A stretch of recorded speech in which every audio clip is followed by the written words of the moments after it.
మీరు సమాధానం చెప్పాలి.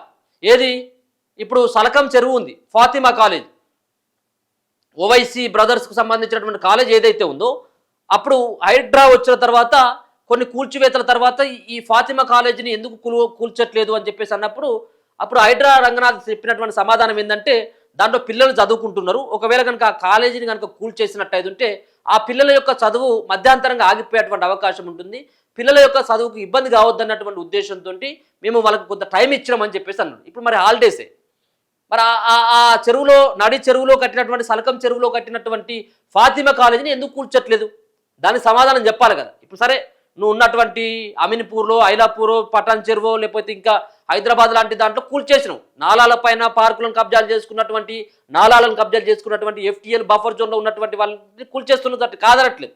కానీ ఇంకా మిగతా ఉన్నటువంటి బడా నాయకులకు సంబంధించినటువంటి ఫామ్ హౌస్ల జోలికి ఎందుకు పోవట్లేదని చెప్పేసి మా యొక్క ప్రశ్న.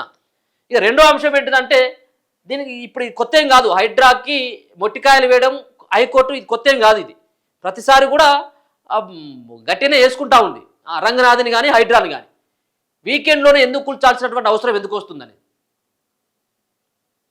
సో ఇది ఏదైతే మొన్న భారీ నిర్మాణాలు కూల్చేస్తుంటే బాధ కనిపిస్తుంది. ఇప్పటివరకు అయితే ఖచ్చితంగా ఏ ఒక్కటి కూడా ముట్టుకోవద్దని చెప్పేసి గట్టిగా హెచ్చరించడం జరిగింది.